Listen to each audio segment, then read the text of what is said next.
नमस्कार, आप देख रहे हैं गोरखनाथ मंदिर से चुनावी चर्चा। गोरखनाथ मंदिर गोरखपुर इस समय सुर्खियों में है, ये बताने की जरूरत नहीं है।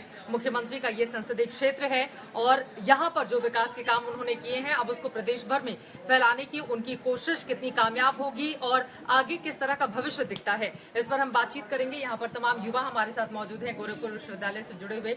इन लोगों से बातचीत करते हैं। सबसे पहले आशीष आपसे, यहाँ के सांसद अब प्रदेश के मुख्यमंत्री हैं, उम्मीदें उनसे बहुत ज्यादा हैं। किस तरह की चुनौतियां उनके सामने आप देख रहे हैं? विशेष तौर पे अगर देखा जाए तो जो युवा था, मुझे लगता है कि विगत 10-15 वर्षों से हताश और निराश था। और जैसे सरकार परिवर्तित हुई है और क्योंकि हम गोरखपुर से बिलोंग करते हैं, तो इस नाते एक नई ऊर्जा हम लोगों के मन में भी संचालित हुई है कि कहीं ना कहीं अब हम लोगों को नौकरियां मिलेंगी और जो एक पक्षपातपूर्ण रवैया हुआ करता था वो अब कहीं ना कहीं ट्रांसपेरेंसी में कन्वर्ट होगा। पक्षपातपूर्ण रवैया मतलब क्या? जी, मुझे लगता है बिल्कुल निश्चित रूप से ये सभी जानते हैं, कहने की आवश्यकता भी नहीं है। स्पष्ट रूप से कह सकता हूँ, जो सपा सरकार थी वो कुछ विशेष जाति विशेष के लोगों को या धर्म विशेष के लोगों को धर्म के नाम पे, जाति के नाम पे नौकरियां देती थी, तो वो चीजें अब खत्म होंगी। और हमने देखा भी है, अब तमाम कदम भी उठाए जा रहे हैं, तमाम देखा जा रहा है कि कई जगह उनका इन्वेस्टिगेशन भी हो रहा है कि क्या वो गलत थी या सही थी, तो तमाम गलतियां भी सामने आ रही हैं। अभी गोरखपुर का युवा और विश्वविद्यालय का युवा या युवा परिवार जो भी है युवा, वो सोच रहा है कि अब कहीं ना कहीं अगर वो मेहनत करता है निष्पक्ष होगा और उससे परिणाम मिलेगा। अमित, आपसे मैं जानना चाहूंगी, कट्टर हिंदुत्व की छवि रही है मुख्यमंत्री की, लेकिन अब वो थोड़े बदले भी नजर आ रहे हैं, तो इसके पीछे वजह क्या देखते हैं आप? देखिए, सबसे अहम बात यह है कि हिंदू कट्टर नहीं होता है, हिंदू हिंदू होता है।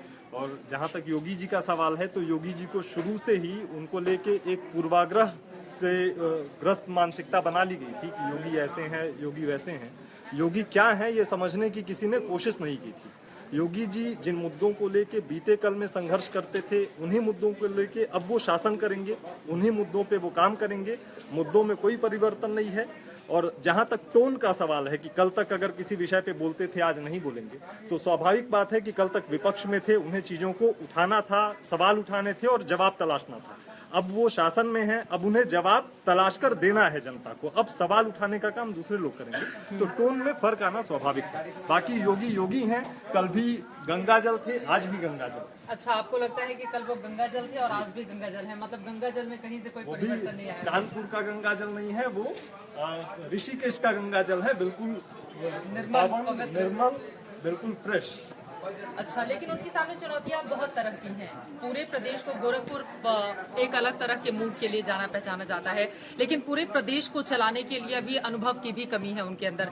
तो लगता है कि सांसद रहते हुए जो थोड़े बहुत विकास के काम गोरखपुर में हुए, उसका फायदा उन्हें मिलेगा आगे आने वाले वक्त में? और एक्शन में तो दिख भी रहे हैं जब से वो मुख्यमंत्री चुने गए हैं। मुझे लगता है कि जहां तक प्रशासनिक क्षमता का सवाल है, तो योगी जी ने गोरखपुर का सांसद रहते हुए एक सांसद से ज्यादा जिम्मेदारियों का निर्वहन किया, क्योंकि वो सिर्फ सांसद नहीं थे। एक गोरक्ष पीठ जो है, ये पूरे पूर्वांचल में सबसे बड़ा पीठ है, तो यहाँ के महंत के तौर पे और उससे पहले उसके उत्तराधिकारी के रूप में उन पे बहुत सारी जिम्मेदारियां थी और उन्होंने अपनी हर जिम्मेदारी का बखूबी निर्वहन किया। और उन्होंने उनसे पहले जो महंत थे, वो जो क्रियाएं कर रहे थे, उनकी जो एक्टिविटीज थी, उनके जो एक्शंस थे, उन सब में उन्होंने कुछ ऐड किया, कुछ भी कम नहीं हुआ, हर चीज सरप्लस में गया है, सब कुछ बढ़ा है। उन्होंने अपनी प्रशासनिक क्षमता का बहुत अच्छा इस्तेमाल किया है, बहुत कुछ किया है। गोरक्षनाथ चिकित्सालय यही मंदिर के ठीक बगल में है। गुरु गोरक्षनाथ चिकित्सालय की विशेषता ये है, पूरे पूर्वांचल में आके किसी से भी इस चीज को पता करें, वेरीफाई करें।